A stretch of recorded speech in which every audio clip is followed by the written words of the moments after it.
Hi, I'm Mark Cerny. I'm excited to be here to talk about the newest addition to our console lineup, PlayStation 5 Pro, and how it advances gaming technology. But first, I want to take just a minute to look at what we put in the original PlayStation 5 and how it delivers an exceptional gaming experience. When PS5 debuted in 2020, it brought a lot to the table. 8 Zen 2 CPU cores form the brains of PlayStation 5 and enable high-speed complex gameplay, with character counts reaching into the hundreds and frame rates that can be as high as 120 frames a second. PS5 has a powerful RDNA 2 GPU, which can render anything from intricate details to fantastic worlds with vast panoramas to explore. Ray tracing allows for dramatic visual improvements, including reflections off of water or glass, and the realism that comes from real-time global illumination. A custom SSD can load data at breathtaking speed, resulting in ultra-fast transitions between game worlds and data streaming rates so high that traversal speeds are essentially unlimited. You okay? I'm working on it! Tempest 3D audio tech brings an unparalleled sense of immersion to the sound of the games. With audio so real, you may not even need to see the enemies to know exactly where they are. Finally, the DualSense controller has haptics that let you feel through your hands what your character is experiencing inside of the game. It's wonderful to see such variety and richness of game experiences. Creators have made amazing use of the hardware capabilities, but when I talk to them, I do hear about their desire for more graphics performance. The dreams of the developers are bigger than can be supported at 60 frames per second, and that leads to an aspect of modern gaming that we're all familiar with: graphics modes. It can be a difficult choice for players. Fidelity modes emphasize the visuals, typically through higher resolution rendering. These modes might also have enhanced detail or use more ray tracing. But the games only run at 30 frames per second, 60 frames per second, mainly by reducing the graphical detail until those frame rates can be achieved. When asked to decide on a mode, players are choosing performance about 3/4 of the time. Removing that decision, or at least narrowing that divide, is one of the key targets for PlayStation 5 Pro. We want to give players the graphics that the game creators aspire to, at the high frame rates that players typically prefer. To do that, PS5 Pro substantially improves over PlayStation 5 in 3 ways. Here's what we call the Big 3. First, we made the GPU much larger and increased the speed of the memory it uses. The result is rendering that's up to 45% faster. Second, Didn't know they introduced the major PS5 upgrades Pro. to the ray tracing, taking a streamlined and accelerated approach that allows calculation of the rays at double or even triple the speeds of PlayStation 5. And finally, we added custom hardware for machine learning and an AI library called PlayStation Spectral Super Resolution, or PSSR for short. PSSR analyzes the game images pixel by pixel and can add an extraordinary amount of detail, which boosts the effective resolution of the games. Game creators are adding PS5 Pro support to new and existing titles, and with the Big 3 involved, the results can be pretty amazing, with graphics showing something like fidelity levels of detail, but at double the frame rate. Here's The Last of Us Part 2 running on PS5 Pro. It has huge amounts of detail and targets a super smooth 60 frames per second. Let's compare this to the Fidelity mode on PS5, which is only running at 30 frames per second and is therefore much choppier. You can see a big difference. This goal of delivering almost fidelity-like graphics at performance frame rates has been achieved for a broad set of titles, including Marvel's Spider-Man 2 and Ratchet & Clank Rift Apart. We can see that PS5 Pro is close to doubling the power of PlayStation 5. Another way to compare the two consoles is to look at PS5 Pro versus Performance mode on PS5, both of which target 60 frames per second. What we see here is a difference in detail. PS5 Pro is much sharper and crisper than PS5. For this, my favorite is the parade scene from Ratchet & Clank. Distant details are much clearer. And here, we can see Marvel's Spider-Man 2 is noticeably higher resolution throughout the scene, including the trees and procedural cars. So overall, some remarkable improvement to the games. On PS5 Pro, we can see increased sharpness to the graphics or smoother and more responsive gameplay. This is the big three showing their value. As you've been seeing, machine learning via the PSSR library is being used quite broadly to add pixel detail and boost frame rate. But there are as many approaches as there are game engines. The increase in raw GPU power is being especially effective for Horizon Forbidden West. Apart from the detail boost, that extra graphics power is allowing for improvements to lighting and visual effects, as well as to the hair and the skin in cinematics. Open up, guys. Jorv's orders. Good enough for me. Ray tracing is finding broad usage as well, particularly when the games are focused on higher frame rates. The faster hardware in PS5 Pro can make a real difference. Allowing Gran Turismo 7 to add ray-traced reflections between the cars in gameplay, while continuing to support their targeted 60 frames per second. That boost in ray tracing is also delivering big wins for Hogwarts Legacy, allowing not only for better reflections and a greater variety of reflective surfaces, but also for further realism in the casting of shadows. I hope you've enjoyed this run-through of the technology behind PlayStation 5 Pro. Simply put, it's the most powerful console we've ever built, and a worthy addition to the PS5 family. Let me wrap this up by giving you a quick look at a number of games look like a running video game on the too. new console. You'll never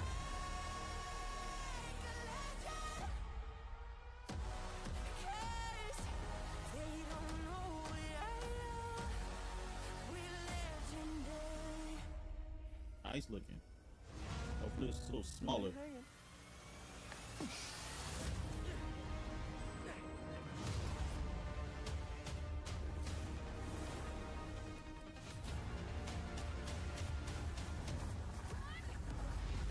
close your eyes. It'll be worth it. Okay.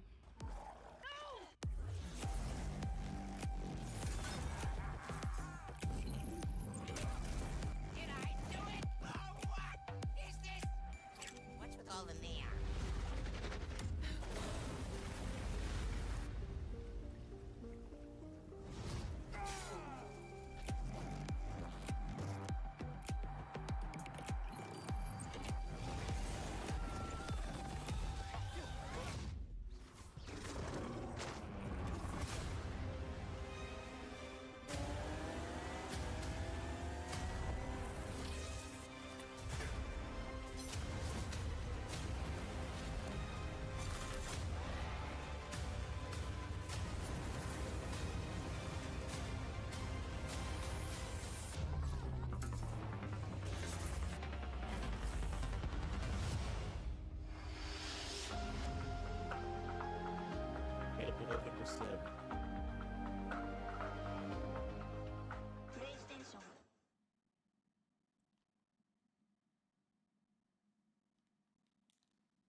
Another episode of Beyond. This is a very, very special episode of Beyond because we just got to look at the PS5 Pro. And of course, joining me to talk about it, we got the cast of Beyond. We got Brian, Max, and Jada. How we all doing? Beyond. Good morning. We got a new PS5. Look at that. Yes, and it's only $700. and $700. It's sold separately, by the way, just in case anyone was wondering. The stand is sold separately, but I want to kind of. I was worried about that. Please, let's not. That's fake news, Max. But Yeah, but no, I want us to kind of break down what we saw. Of course, Mark Cerny, he hit us with like the big three, which I didn't even know that there was a big three, but he talked about the big three. He talked about the PS5 Pro having a larger GPU, 45% faster rendering times, advanced ray tracing, double and sometimes tripling the speed, AI-driven upscaling, which I thought was pretty unique. What were Sony hitting people over the head, boy. Well, I think my $700. immediate reaction is this is going to be a fantastic console for people who don't own a PS5 yet and haven't played any of those games. The thing that was really missing for me from this presentation was that big new sort of killer app that says you got to buy this thing. Like when the PS5 launched, you had a pretty rounded selection doesn't of make games me to go with it to sort of justify. doesn't make jumping me from the PS4 excited to the want to PS5. upgrade You my could trade in your PS5. PS4, get a PS5. It was 2020. We were all inside. We had nothing to do. There was a lot of good reasons to get that thing on day one.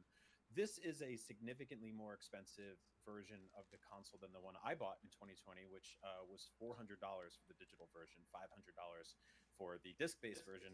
And I saw a lot of really awesome benefits and bells and whistles coming to games that I've beaten already. And I don't know if I want to play those again. I really like what they're doing. I think that the idea of getting rid of the sort of choice between performance and quality is a huge step, right? And it's obviously the biggest selling point of this console, because it always sucks having to do that. But there was nothing here that really said to me, you have to buy this on day one because of this game. It was just stuff I've played already, and I don't know if it's if I really want to replay all these games all over again and spend $700 to do so. $700 to replace the game. 1,000% like my opinion too, Brian. Like, you guys know me on this cast. I've played all these games that they've shown. Like, I've probably got the platinum in all the ones they showed today. Like, it's really tough for me to go back and want to play these games. And yes, they're gonna look better. They're gonna perform better. I don't see myself, if I get a PS5 Pro, I don't see myself going back for more than a sightseeing tour and maybe taking some more photos in the photo modes for these games. I'm really intrigued to go back to Horizon Forbidden West and check that one out, because that game looks fantastic already. The physics with the water and everything in that game looks just amazing. So I'm excited to kind of test that one in it. And maybe like Final Fantasy VII Rebirth, I need to do a second playthrough of that one still. So like maybe that's one that's like I think that's the only one that they showed. I don't have the platinum. I think that's one that I would go back and revisit on the PS5 Pro, but like, it's not this like game-changing thing that they've shown. Like, yes, they said, what was it? I think they said 3/4 or 2/3 of players choose performance over fidelity. That makes sense. Yeah. We want those nice frames. We don't want to get in a boss fight and miss a dodge or a parry because of lower frames. And so it's nice to it's gonna be nice to not have to choose as much or have as much of a penalty when you choose performance or fidelity mode, depending on which you prefer. But this is a tough pill to swallow I think for most consumers at that $700 price tag for these. I don't want to say marginal, because those percentage increases are nice percentage increases, but for what gamers already get, it's gonna, until people see it in action and have it in their hands, I think it's going to look marginal to them.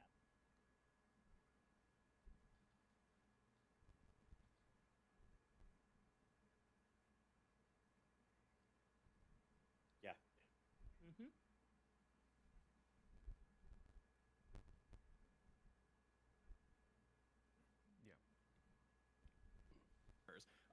But like, I was watching this, on my laptop hooked up to a, fiber internet hardwired thing, and I have it on the highest possible YouTube settings, and I'm still kind of doing like a what's wrong with this picture comparison shot, trying to figure out, where are the actual improvements. Like like Mark Cerny really had to kind of guide our eye to be like, here's where this is really showcasing the power of the PS5 Pro. And it's kind of an Emperor's New Clothes thing, because like, did the trees really look that bad in Spider-Man? Not really at all. Yeah. No. No. Like, were you upset at the crowd in Ratchet? I didn't even know there was a crowd. Looking at the crowd, like there's at the background. Well, the other thing that jumped out at me is how many of these games are on PS4. Like, that's the thing. The thing Right. that's holding back next gen is not next gen hardware. It's the fact that people haven't migrated enough. It's the fact that PS4 has such a massive, massive install base that developers aren't really. They're not really. There's no incentive to push things further. And if anything, as just demonstrated by Concord, pushing the boundaries, trying to make this very polished, incredibly high tech thing that takes 8 years to develop is a detriment to getting the game out there and getting people playing it. Like, the problem with games is not that they're not pretty enough. The problem is that they're too pretty. The problem is that it takes too much time to make these games. And again, like, you look at the most popular games that are being played on PlayStation, most of them came out in like 2016 or 2017 and they've just gotten regular updates. Like, The most popular currently and for years now have been annualized sports games and shooting games and games as a service games like Fortnite, which people play on their phones. Max, you brought up something that, like, the statistical overwhelming majority of PlayStation users are still playing on PS4. There are more people playing on PS4 than PS5, which asks several questions. One, what will get them to buy a PS5? And two, is it a $700 console? I don't think it is. I think that the reason they're playing on PS4 is because it's getting most of the games that they want. The rest are pretty much going to PC out of a handful of a few of them. Most notably, recently, Astrobot, which is probably my game of the year. Adore that game. At no point in that game did I say, I need to choose between these graphical settings. There aren't enough sprinkles on the ice cream level here. I really need the power of the PS5 Pro for that. I don't want to be cynical about this thing, but I do think it is attempting to solve a problem that in an incorrect way. Like, you need more people to migrate from PS4 to PS5, and I don't think a $700 price tag is what's holding them back.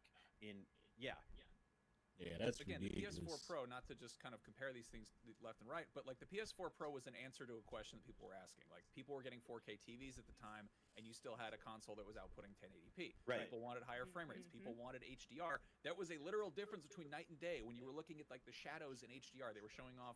I remember they were also they showcased upcoming games when they revealed the PS4 Pro. I think Days Gone was still on the. And they were like, check out how these hordes of zombies look with the PS4 Pro. This is impressive. They didn't show us anything that isn't out yet with this thing, which That's right. Yeah. And again, that goes back to Sony not having anything.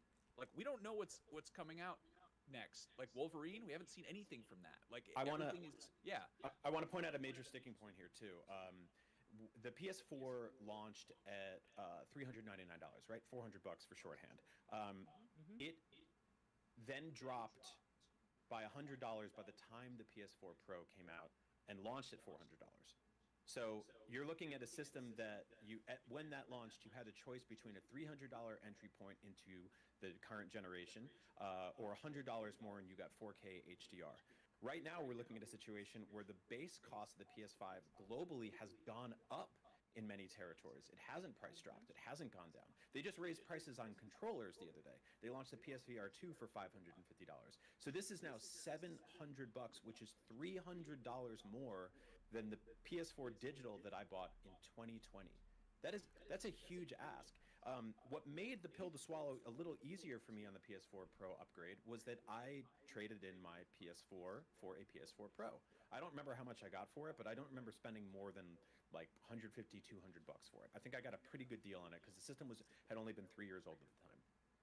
PS5 is currently 4 years old, turns 4 in a month or two, and I don't know what I would get if I traded that in towards this thing. I have a feeling I would probably end up paying 300 something bucks out of pocket at the least, maybe 400 bucks out of pocket, right? Who's gonna, like, what are they gonna give me for that thing? So $400 to basically see the crowds in Ratchet. Like, I don't want to be reductive about it, but like, you're right. Like, we didn't see the big next thing that's going to sell people on why they need this. Obviously, it's going to be future-proofed. This console and whatever Xbox does are going to be the definitive place to play Grand Theft Auto 6, right? Arguably the biggest media event of the decade, if assuming it ever comes out. And it's going to add a bunch of bells and whistles, the things you already want. But to kind of pull up that point Max talked about earlier, the issue right now is that we have 7 to 8 year long development times for AAA games because we're quite literally forest from the trees. We have to spend years and years, making water textures and individual leaves, and then a game like Astrobot comes out that took just a few years to make and had a small studio. It's the most highly reviewed game of the year. It's likely going to win Game of the Year, or at least be nominated in the top 3. And I think that that's what people are looking for. You know, like, you can play Fortnite at max settings on your PC, but most people aren't. Like, a lot of people are playing that game on Switch. Nintendo has the best-selling console of this generation, or whatever generation they're in, and they don't even make 4K games officially. 7 years after that system launched, everything they put out is still 1080p. You know, like, they're making a Zelda game and a Mario Party game this fall, and no one's like, oh, where are the 4K textures? Like, I feel like we're getting a little too lost here, and I feel like Sony is basically saying, we want the customers to deal with it and recoup. Like, this is for a very small and specific group of people. Now, $700 is a great deal for what this thing can do comparatively when you look at building a gaming PC yourself, right? You're getting a fantastic value there, and I want to stress that. I don't want to undermine that. But you're also getting a walled garden of a console, whereas the flexibility of a gaming PC is that you're going to get a lot of these same games. You're going to have the modular components where you can swap in and out over time. This is going to carry you over until the PlayStation 6, basically. And if that's something that interests you, then sure, get it. But I genuinely don't see this moving the needle for PlayStation. I don't see this moving people off of the PS4 generation. I think they're going to largely look up and be like, I still get my Call of Duties and my Maddens and my FIFAs and my Fortnites and my Apexes, and I'm going to play those over and over and over again until my system explodes. Oh, back to your earlier point, like, the price point is a huge thing. Like, one of the things that was exciting about the PS4 Pro was this sense of like, oh, just when your launch PS4 was starting to feel like a little bit long in the tooth, a little bit, you know, you're like, oh, that feels like a while ago. And also, like, I don't know, 3 or 4 years later, it's like the $400 you spent back then, it kind of feels like you kind of forgot about how much that hurt. And you're like, all right, I'm ready to go back in again. And, you know, you trade in the thing you already have. In this case, like, Sony just made the DualSense more expensive. Like, they're making things more expensive and then announcing a thing that's more expensive, and it's moving the goalposts in the wrong direction. And to me, it seems like Sony's being more of a cash grab right now. Would also been come trying with, to a price cut for the base give the PS5. people what they You're want. Like, hey, cool, I'll check out the PS5. I don't know if you need a pro. I'm not really a professional PlayStation player. I'm just more of an amateur. Let me get in on this the ground floor. But, like, yeah, again, there's nothing here that really this feels like it was for Mark Cerny. Like, I love the dude. He's brilliant. I got both. He's clearly like he's a quantifiable genius. I don't know. It's like really this doesn't cool make me get to show off the stuff he's want to upgrade my PS5 I love to watch, like, to a PS5 Pro GDC talks at and all. stuff like that. He's, you know, he's brilliant, and it's really cool to see technology being pushed. But at the same time, it's kind of like it looks I made a good. comparison on one of our shows that it's like those. But they didn't like display anything new. They it's just like a Lamborghini that goes old 500 games miles an hour. and enhanced them Cool. a little bit. Where can you drive a car 500 miles an hour? Who can afford a car that goes 500 miles an hour? How many people can actually safely drive the car 500 miles an hour? You're missing this infrastructure. How many developers can afford to make games that actually take full advantage of this system? And at that point, I need to point out some more interesting stuff too, and I think some of you are going to be very upset by this listening. That's an all-digital console. That is a $700 console. That $700 all-digital console. console. Need to purchase that separately and add it on if you are a physical game collector, which I know a lot of you are. Me, I'm all digital, so whatever. But a lot of you, especially in this day and age where games are getting delisted and disappearing and need, you know, massive updates and patches and all this stuff, have online modes and all that stuff, you are going to need an add-on. The vertical stand is sold separately. Completely all digital. That $700 price point doesn't even begin to scratch the surface for you. You're going to have to buy an additional thing to you know, slap that beer gut on the side of your PS5 Pro and start from scratch over there. Pre-orders do go live on the 26th, if that's something you're interested in.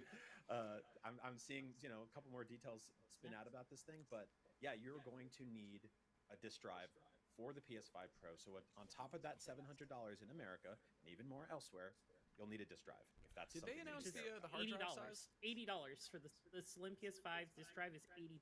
Okay, so yeah, So, you're like, looking at $780 for the PS5 Pro if you have a disc that you would like to play at some point in the next 5 years until PS6 comes out. Well, look, I'm getting this thing. My Uncle Scrooge McDuck, so I'm definitely going to get this thing. But anyways, I want to talk about something like, look, I think what they should have shown us to kind of justify the price tag is something new. Obviously, I know this isn't a state of play, but they probably should have showed us like something new, like new game footage from one of the upcoming games. But I don't want to dogpile too much. I feel like you all did a great job. I kind of want to talk a little bit positively about this thing, about this Sure. PS5 Yeah. Pro.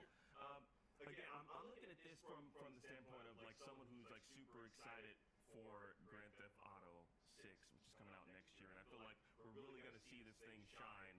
We're really going to see that game shine on the PS5 Pro next year, and all the other games that are coming out next year. I think that's essentially why this is dropping in November. Obviously, that price tag is definitely what again a lot of people are gonna.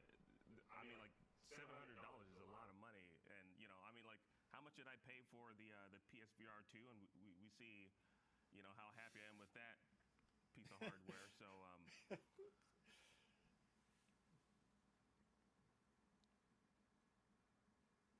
yeah. 2 on the blog. Oh, that's cool. Which is that's a sizable improvement. That is substantial. That feels like, and again, like SSD, storage space is not cheap, so that kind of takes a little bit of the burn off of that price tag. Again, still, it's just, yeah. Yeah, it's another thing I will say is to the testament of the PS5, even the base model. If you remember back the PS4 base models, when we were hearing about the PS4 Pros, the PS4 base models were sounding like jet engines. They were getting really loud, overheating. There's a lot of those issues, and so that was another reason for us to another incentive for us to upgrade to a PS4 Pro. The PS5 base model doesn't generally have that issue. I've heard some people's PlayStation 5s are a little bit louder.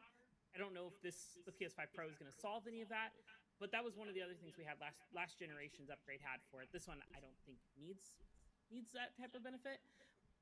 But to Akeem's point about some positive things, they're ray tracing. They talked a lot about ray tracing, and while I'm not the biggest fan of ray tracing, it's not like and when I say biggest fan, it's not an essential thing that I consider when I'm picking up a game. Like, this ray tracing is going to make this game so much better. I'm going to have 10% more fun. It doesn't work that way. It's just like, oh, this is going to look great. And there is a good library of PS5 games that use ray tracing. Things like Gran Turismo 7, Hitman 3, they showed Hogwarts Legacy, there's Resident Evil 7, Star Wars Jedi Survivor. There's a lot of great games that have that ray tracing that really benefit from it. So getting a more improved ray tracing and having more access to more games is going to be seen as a improvement for those who do decide to pick up the Pro. Yeah. I just don't know if that is... I don't know if the audience that considers ray tracing the end-all, be-all, best thing to come to gaming is a big enough audience to justify the bigger price and such. Who was waiting? I think it's a great addition. Who was waiting to play these games? Like, they show Hogwarts. That was the best-selling game of last year. Like, The Last of Us 1 and 2 are phenomenal titles. The 2 of the greatest video game stories ever made. I love them dearly. I never want to see them again. Like, I've played those games. I've enjoyed them. I've beaten them. Spider-Man 2 was a blast. It was awesome. It sold really well. I don't need to play that game again. Like, who is looking at this and saying, like, oh wow, I've never heard of any of these titles before? Like, almost all of these games were like hit best-selling games. They were either the best-selling games of the month they were released or the best-selling games of the years they were released. Like, this is the sizzle that you should show alongside a price cut announcement. This is the kind of thing we used to get when they're like, hey, it's the PS4 Slim coming out this holiday season for $299 or whatever it was. Yep. Like, Is that what Apple does? I feel like Apple does that, don't they? Like when they show a new iPhone, then they cut the previous phone down. Price on the old one. Yeah. Like that should have been something that we should have seen. And that's like I think that by and large, and we can probably all agree here, that the mid-gen console refresh ideology, right, which is something that largely started last generation, unless you want to count stuff like the N64 expansion pack, which came bundled with Donkey Kong 64. It was largely to basically split the fan base into people who really, really care about next generation graphics, and also at the same time service an audience who hasn't come into the building yet, right? And like you just nailed it, Akeem, like that is an idea that was basically taken from Apple and mobile phone companies in general, being like, we're going to put out a more powerful one every single year, right? They just announced the iPhone 16 yesterday. I didn't even bother looking at it because I was just like, my 15 Pro Max is awesome. I'll look at this when I need to see it. Nothing really was like, you have to get this. But at the same time, they drop the price on older models. You can get into the Apple or Android sort of space if you want to at any entry point. Whereas on PlayStation, like there's a PS5, there's a PS5 Pro, and those have 2 locked price points. Like I said before, they literally just raised the price of the PS5 in Japan because of taxes and all this other nonsense. They raised the price over there. That was preceding this announcement, where they announced the most expensive consumer-based console ever made that also doesn't come with a disc drive. Like I'm sorry, like I'm kind of flabbergasted by this. This thing with a disc drive and taxes costs double the price of the PS4 cost. Like just about. Like that's insane. And say you want a second controller to go with it, they just hiked the price on that too. What are we doing here? I mean, the PS3, remember the PS3 debacle? There was so much issue with launch PS3s and their high price points. And we thought Sony learned from those higher price points after that PS3 era when they came out with the PS4 at a lower price point. And then the PS5 came out at that, right around that same range of a better price point for consumers. And now we're just kind of back at that point. No, it's a pendulum swing. Like it's this sort of hubris where like the PS3, the backlash to that kind of humbled them, and then PS4 they came back swinging, and then that put them on top. And then this gen they're doing well, they're selling just fine, but I feel like in a way that's kind of not really benefiting anybody. Again, it's just. Someone pointed out yesterday was the anniversary of the Dreamcast release, and I'm just like, oh yeah, that really expensive thing that came out kind of mid-console generation and was like, too powerful for the time and not powerful enough for the next time, and somewhere in the middle, and just a lot of people loved it. Again, that was also trying new things. Going back to the phone comparison, there was that point where like when Apple would announce a new iPhone, people would be like, oh, I gotta get this thing. And like that time has long since passed. Like I feel like most people, and again, part of that is because the tech kind of ran out of places to go.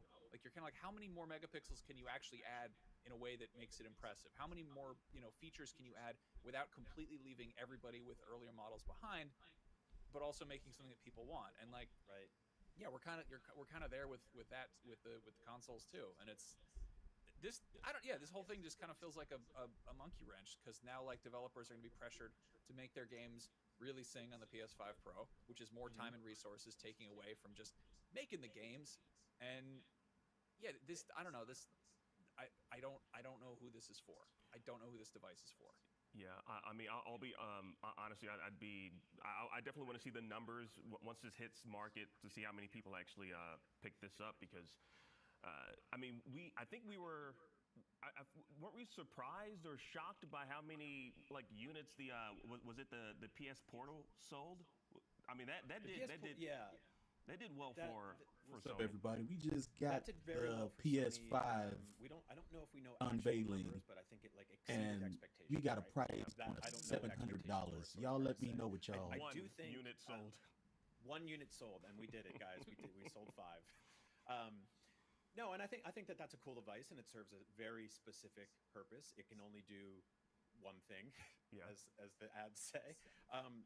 I do remember reading that the PS4 Pro, and we never officially got numbers, but I think through some like back channels we sort of did, sold around 14 million units, which is like roughly on par with the Nintendo Wii U, basically, right?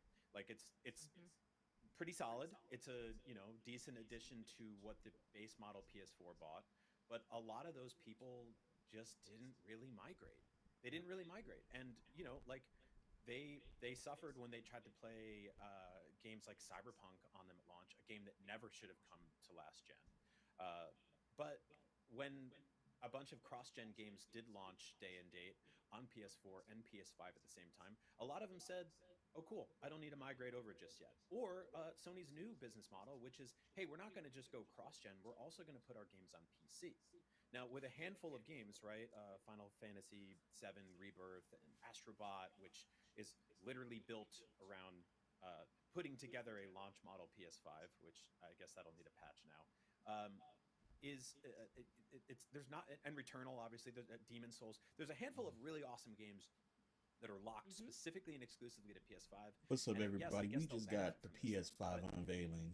I'm not sure how I feel about this, but you got a $700 price point for this system. Having to make that decision between, you know, quality and performance. I just can't deal with it. That's why I'm stuck on my launch model PS4 from 2014. Like, I just listen and look. There's going to be a very loud and vocal and significant. What's up, everybody? Listen, we just got the PS5 Pro unveiling, and this price point for this bad boy is $700. That's not even. Looks awesome, and I think you're going to be future-proofing yourself on AAA titles for the rest of this generation. And if you can get a good deal trading in your base model PS5, and you can get this, I don't want to take that excitement from you. I'm one of those idiots that like trades in my phone every year or two to get the newer one because of the slight bump in megapixels and other BS, right? What's up, everybody? It's your boy Darren. We got the PS5 Pro just unveiled. $700 price point. Y'all let me know what y'all think. I think it's ridiculous. Globally is feeling the pain in their wallet and purse, right? Like it is incredibly expensive to go anywhere and do anything right now. And so I just don't really see the average person saying, hey, I could buy 10 games for the price of this thing. It's $70 a pop. Yeah. Yep. Ryan, what game are you looking forward to most from what PlayStation 5 exclusive title are you most anticipating? I don't know.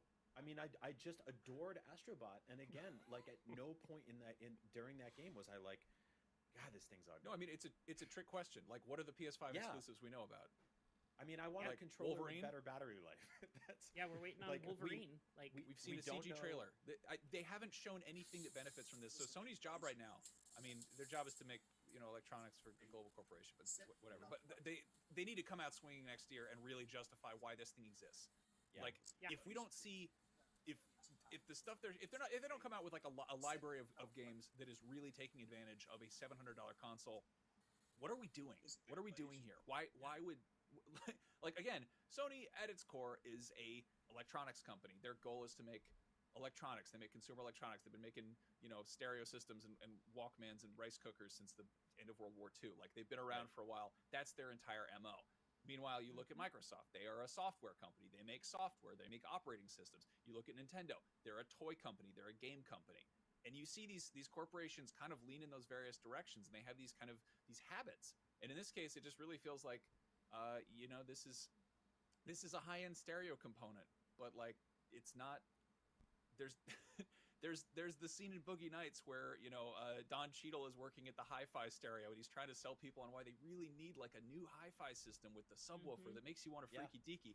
And the people are like, yeah, I just don't hear it, man. It's not really moving the needle for me. And that's kind of where we're at. Like, it's just it's escalation. It's you're just trying to sell the next big thing, and like that's definitely appeals to some people. And it's gonna be like if you have a choice of buying a new console right now or this fall, I guess, weird time to buy a new console, but this is going to be the one that future-proofs you the most until they announce the next thing.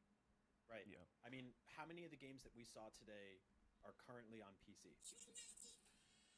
Quite a bit. 95% of them? Yeah. Right? For the most part, and so if you truly, deeply care about playing these games at the best possible settings humanly possible and imaginable, while also owning a modular box, which admittedly is going to be way more expensive to build than a PS5 Pro. I want to make that abundantly clear. If you build a PC with these specs, it will cost you more. But you will have access to a massive library of games from the last few decades and not a walled garden. You will have access to mods. You will have access to emulation. You will have access to Steam, and GOG and the Epic Game Store and a million other things. And like, I'm a console guy. I like to sit down at the end of the day and turn on my little box and hold my controller and not have to worry about any of it. Right? I just want to play games. I have gaming PCs. I enjoy playing games on those too. But at the end of the day, I like to play console games. But if you really truly care about playing these games at the best possible settings, like, you're probably going to build the PC, and in a few years in, you're going to swap out the cooling system and the graphics cards and all the other stuff. Right? You're going to add more RAM. Like, all of that stuff that's the way PC players build. Like, they have a box, it's modular, they swap parts in and out, and they spend that kind of money every couple of years, rather than just like trading in a console they bought and getting a new one. And most of the games we saw today, God of War, Ghost of Tsushima, Hogwarts, all that stuff are all on PC, where they sold incredibly well, where you can play them and you can add mods and you can do whatever you want. And so I struggle to really find exactly where this is going for Sony without knowing what they're working on next. And we've all said it, and I will say it again. We have not seen Ghost of Tsushima 2. We have not seen The Last of Us Part 3.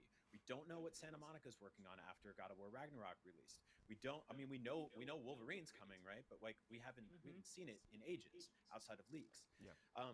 So instead we're forced to just look at these same 6 games over and over and over again that have been released and re-released and remastered and remade. And where the F is Bloodborne? That really done it for me today. That really would have got me to go like, I was waiting for you to bring the Bloodborne into the conversation, Brian. We're 40 minutes into this, and we haven't said the B word yet. Where is Bloodborne? Where's the 60 FPS Bloodborne? There are people that have gotten that running on PC this week. Like I'm tracking that whole community. I'm tracking that whole scene. I'm fascinated by it, and the fans are going to have to do what Sony isn't doing. And instead of taking a beloved video game from almost a decade ago that's locked at sub 30 FPS and 720 1080p or whatever it is with screen tearing, dithering and all this other garbage. They haven't shown us that. They just show me a stupid crowd in Ratchet and Clank that I don't even remember being in that game. So speaking of crowds, I've been watching chat during. I've been watching chat throughout the stream, and there are a lot of people that are agreeing with our sentiments, but there's also a decent portion that are like, I'm that target market. I'm the person that this is for. I don't care. I'm gonna spend the money. I want that best performance, and that's great. And like Brian was saying, like we don't want to rain on your parade. We want you to enjoy what you want to enjoy, spend your money how you want to spend it, and if this is the choice for you, go for it. I also took a look at, we ran a Twitter poll. We're running a Twitter poll right now, so you can go to IGN's Twitter and vote there to make your voices heard, chat. But right now it's like 82-83% that are not interested in this PS5 vote. Granted, It's still early. The poll's only been open for an hour. That may swing a little bit, but it's at something like 10,000 votes right now, which is very small sample size, so I won't couch it in that. But 8,000 of those 10,000 people just aren't hearing it, and I really want this PS5 Pro, but I can't want it more than Sony wants me to have it, right? And it's I need, like we're saying, we need the games. We need to see what's coming. What's it for? It's for playing games. What are these games? These are games we already played. Like, it does feel like one hand doesn't know what the other one's doing, and like the hardware department is like clearly ready to come out and be like, hey, check it out, we made this cool thing. And Sony has games in the works. We know that. We don't know how many of them have been canceled following recent live service game debacles, but there are things in the works. There are things cooking, and there's a stretch there where Sony would come out at E3 and they'd be like, check it out, here's what we got in the works, and they would show all these cool things. They'd show us all these awesome sizzle trailers, logo reveals, stuff like that, and then we would spend 3-4 years being like, where is it? Where's Spider-Man? We all sounded like J. Jonah Jameson. We're like, bring me pictures of Spider-Man. Show me that wall crawler. And like, we're at this point where like we know that Wolverine's coming. We know that GTA 6 is coming. Those are both going to be like, those are games I will play in a heartbeat. Fantastic. Those are both, I'm sold. Nope, no questions asked. But again, put a picture of Wolverine next to the new PlayStation. Get a single side-by-side screenshot from Rockstar. Rockstar is totally just like over there eating popcorn, being like, we're fine, we're cool. People are going to buy this on everything. They don't have to worry about a damn thing.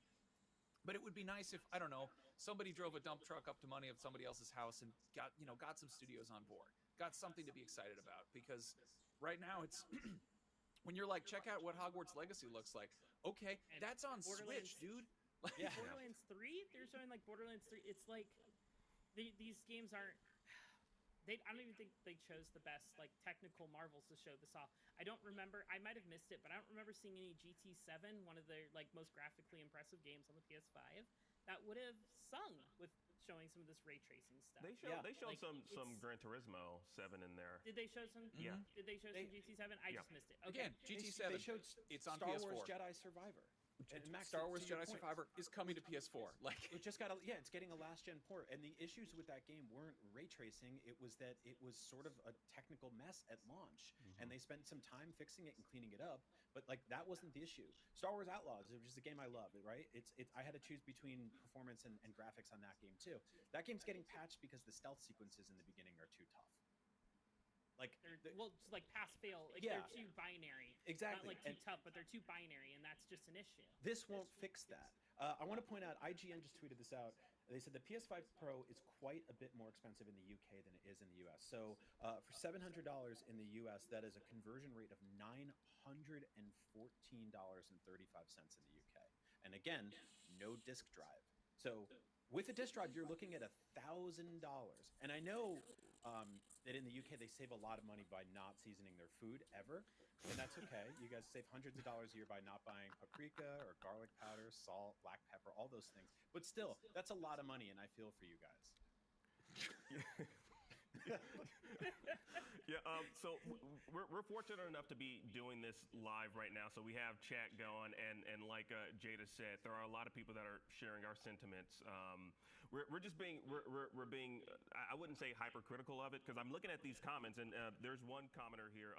Betray says you can get a 4070 Super for $520 right now. You can stick with that with an older system and get PS5 Pro graphics today and a way bigger games catalog, which is true. Like you can build a PC right now for that amount of money, like a pretty decent PC for $700 if you source the parts right. So it's like, I feel like that right there, the price tag more than anything else is what's going to turn people off, because if you don't already, if you are not already bought or sold into the PS5 as a console, because like maybe you're waiting for a price break, seeing $700 and the PS5, what is still like, what is that, still 500, I believe? Yeah, or 550 in Japan. Yeah, like you're still gonna like probably hold off, and you're looking at the life cycle. You're like, all right, how many years are we into the PS5? Maybe the PS6 is gonna come out at some point, maybe a year, 2 years from now. Let me keep holding off, because like maybe you're a casual gamer, or maybe you're a PC gamer, so you're not like huge into consoles right now. So I don't know. I like, that's why like Cerny didn't like. Okay, when you watch an Apple presentation, they show you the price of the new phones, and they're still on that stage. They dropped what we're seeing, this screen, and then that was the end of it. No one said anything, like, because they knew people. If there was a live audience watching this presentation, this technical presentation, we would have been like breaking our phones and like throwing paper in the air, like what's 700?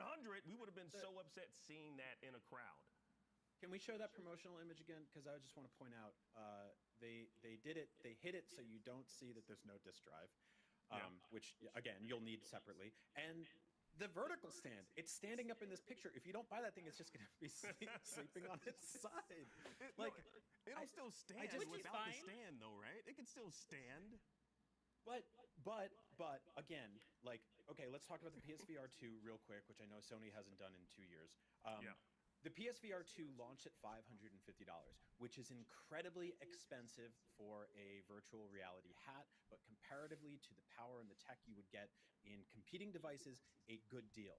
But something is only worth, in video game land, the software you can play on it. And they did not do a job today, a good enough job today, of showing the audience, showing the user base that there is a compelling enough reason to purchase this thing. They just victory lapped on stuff we've all played already that we had no problem looking at the time. A lot of those games I played on PS4. And I don't even play it. I played a Ghost of Tsushima, and I barely even play it. I'm probably about to pull it out this weekend and play some Walking Dead on it for a little bit. That's about it. I mean, I don't even really play my PSVR. They did not show the roadmap for the future. They showed a bunch of games that we played and beaten already, and they showed a price tag that's one of the biggest sticker shocks I've ever seen since covering this industry for the last 15 years. This thing right here. Don't at even no play point it. do I think the average consumer is going to look at that thing and go, "You sold me on it. You showed me this low bit rate live stream at 7 o'clock in the morning or 8 o'clock in the morning." Months. With a very lovely scientist man who comes out with the energy of the guy that no one listens to at the beginning of an apocalypse movie. And he tried to show us these low quality videos of slightly more leaves on the trees and slightly more people in the crowd and Ratchet and Clank. The game that lets the PS5 Pro, you'll finally be able to see the forest for the trees thanks to enhanced AI-driven ray tracing. Man, and I'm looking at Twitter right now, and the average consumer is just like, what are they doing? What is this? What is happening this generation? Mm-hmm. This is a company that in the last 8 days shut down coming a cash grab. $1 million 8-year in development live service. Cash grab. It couldn't Not 8 attract years, enough but people. continue. Yeah, couldn't attract enough people to the new casino, right? And at the same time, put out a 9 to 14 hour single player hop and bop platforming lovely collectathon made by a small team that at no point really needs any of the bells and whistles. The only thing I really needed playing that game was a controller with better battery life, because you could hear it dying every time it rained in that game and it fell on a little robot's head and my controller started vibrating. That's the stuff I want. Yeah, no one needs this. The extra the extra price tag. You also have to remember a large chunk of the audience that Sony is trying to bring into the PlayStation family with games like Astro and trying to capitalize on this younger demographic. Those consoles are going to be bought by parents during holiday times. The consoles launching during holiday times.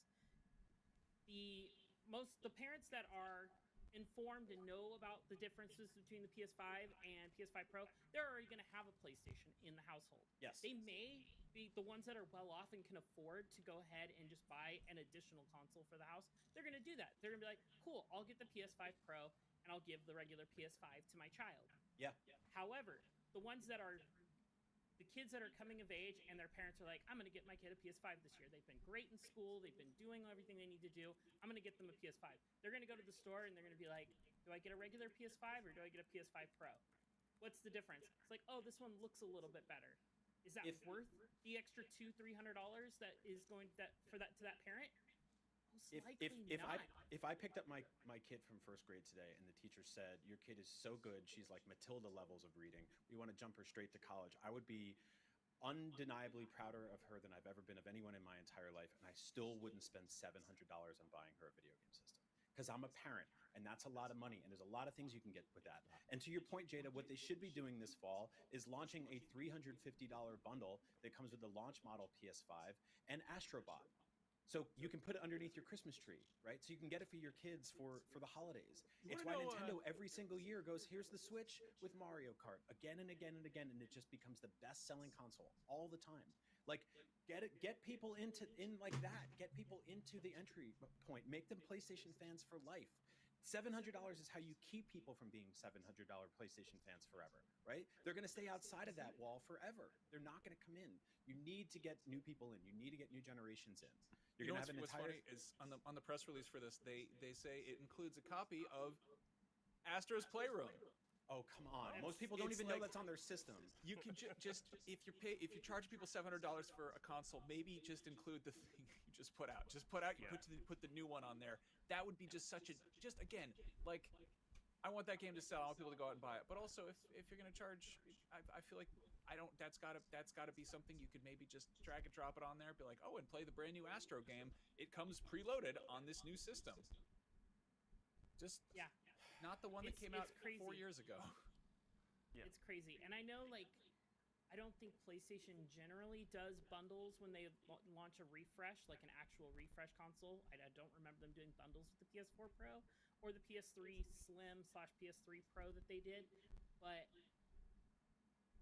there's always a first for anything. And when you're starting to raise the price on the console mid-generation, like, maybe you need to look into what the consumer is going to look at when they're buying this and help them see the value in this.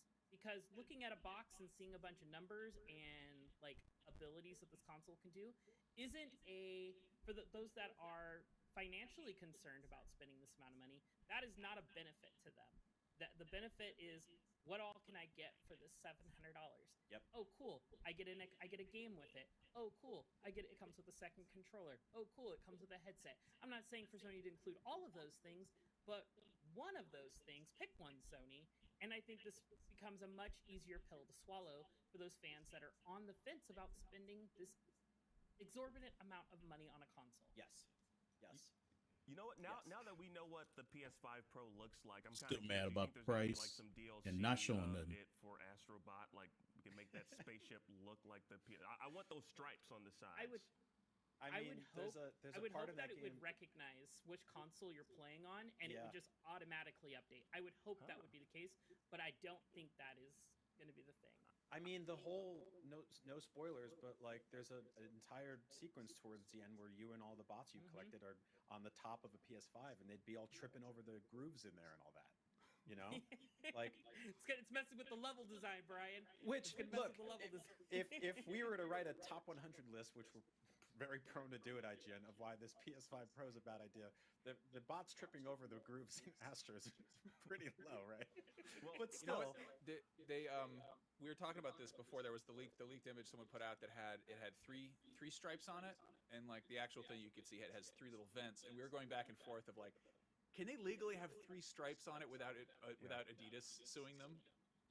Like that's their brand. That's the brand with the three stripes. But I'm also looking at it and I'm like, if they don't do a Wolverine bundle that's bright yellow and blue in the middle, I'm gonna be so mad.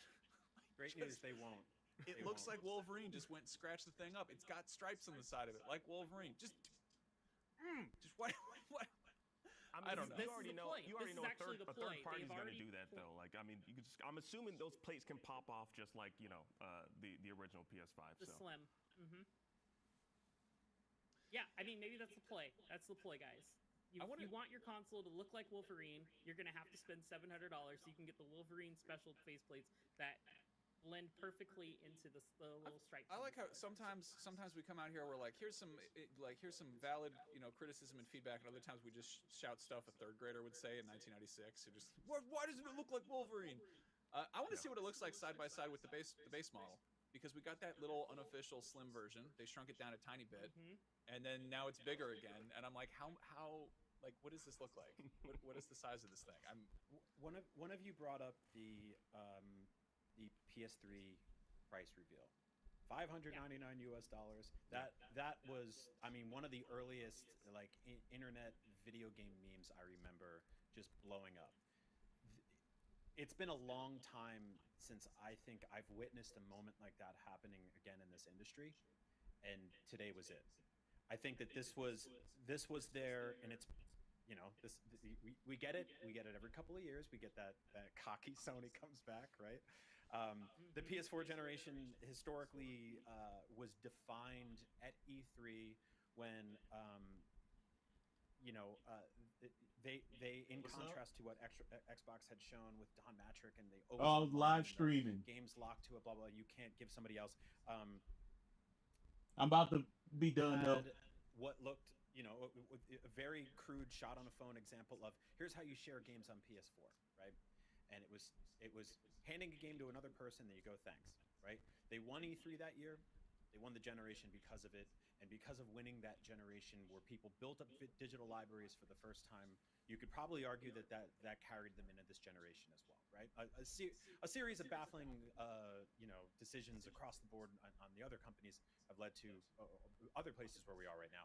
But to me, this is their return. This is their 4K, 60 FPS, ray traced, no decision between performance and quality mode remaster of the PS3 price reveal. This is their $599 US moment, rebuilt and restored for 2024 for all to enjoy. We're back. How many will enjoy this though? That's the question. Come November 7th. I mean, obviously, we here One at of those IGN, ones that's we're going probably to gonna sell do a lot out. of I think you're going to be able to find the this Pro and when they come out. The base, the original. But yeah, I mean, I guess the verdict is. Oh, I don't want to decide for everyone. I'll here. eventually What is get the one, verdict? but Like, Max, are you not gonna right now. are you gonna get this? Are you thinking about getting it for the second room, the spare room that you have? I've never been to your house, so I don't know if you have a spare room. I mean, I'm in the spare room right now. It's full of crap. It's where I do the videos and stuff. But no, I don't know. Like maybe at some point I'll maybe I'll jump on this thing. Like again, if the prospect of a price cut ever happens, maybe. But like also right now, why? What's the purpose? Like again, Wolverine gets me excited. GTA 6 gets me excited. Those are a long ways off. I really hope that. I mean, TGS is in a couple of weeks. It seems like a pretty cool opportunity for Sony to come out and be like, hey, we're actually making some new games. Check them out. And get people excited about what 2025 looks like. One of the things we were going to talk about on this episode, if we hadn't just gone so hard on the PS5 Pro, was how last year it was hard to pick one game of the year because there were so many big, huge, massive games. And this year it's been kind of dry. There've been some cool games here and there, but none of them really feel like quantifiable, capital GOTY games of the year. And I'm hoping 2025 is definitely a big one. Like I'm hoping that Sony has some stuff to show off besides. Maybe Wolverine, and then GTA 6. Like GTA 6 is going to suck all the air out of the room, and that's going to dominate the conversation. That's going to be a killer game. I'd like to play another game besides that. Probably there's probably going to be at least 6 months between the ball dropping on New Year's and that game coming out. Probably more than that. So be cool to know what is actually on the horizon, besides Lego Horizon, which is coming to Switch. Yes, it is. Favorite PlayStation game is this year's hottest Switch title. I don't know what you're doing. You know what? I mean, I love video games. I want to play them at their best. I'm not exactly like a huge snob about graphics. I love the idea of the games I own looking better. I don't love the idea of me trading in my launch model PS5 and then spending that exact same money over again. Because I can tell you right now, I feel like it's going to be bare minimum $400 for me if I traded this. If I traded in my launch model PS5, which is an all digital that I bought for $400 in 2020, I'll probably get $300 tops back for it, right? Maybe. And I'll have to spend $400 again on this. Will I do it? I don't know. I'm stupid, and I've made dumb decisions with money for most of my adult life, and this is a hobby and a passion for me. So we'll see. But I just don't, right now, I don't see a reason to buy this, and I especially don't see a reason to buy this in November, when there's really nothing coming from Sony day and date that says this is why you need this. They've showed us like reheated leftovers for the 5th or 6th time now for some of these games, and I'm good, man. Like I just don't see the average person walking into a store. People don't want to believe it, but Sony don't have no AAA games right now really that stand out with the best graphics possible. Everybody wants to hate on Xbox, and Xbox sucks this, Xbox sucks that. But you're on the same PlayStation ain't got nothing right now, really. Here, right?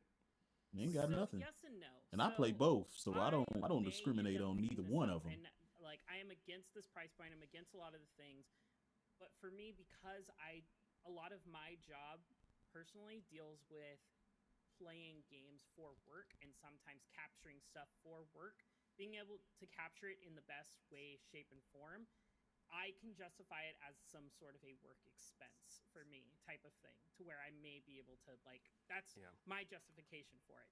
As a pure consumer, probably not. But because of my job duties, sometimes it may make it justifiable. There is also, like Brian was saying, we want something else, or maybe it was Max, one of you guys were saying, we want something more than GTA 6. There are some good third-party stuff that we have coming out next year that's going to make great use of this PS5 Pro. Monster Hunter Wilds is probably one of my Game of the Year choices for next year. Cannot wait for that game. There's also Dynasty Warriors Origins, I believe is the subhead for that one. That one looks great, and I feel like that's going to be a fantastic use of the PS5 Pro. So, but also to Max and Brian's point, like, where's the first-party stuff showing this? We can't rely completely on third-party stuff to sell us on this next generation of the console. But I'm on the fence right now. I'm 50-50 if I'm going to take the plunge. You're one of the rare people who can actually like genuinely take advantage of that Pro subhead. The fact that it is called a PlayStation Pro, professional as in work, but play. But what is it? Again, like if you do gameplay capture of just absolutely kicking ass in the RE4 shooting gallery, or just mopping the floor, desperately attempting to platinum Concord before it gets shut off. Like you have a valid reason to be playing on the best possible hardware, but most people, that's not the case. Whenever we're ready, I do have some additional news and stats that just came out on this Okay. thing too. Well, we got to wrap soon. I'm being told, and so there's a little man in my ear who's telling me to wrap. But what are these stats that you're looking at?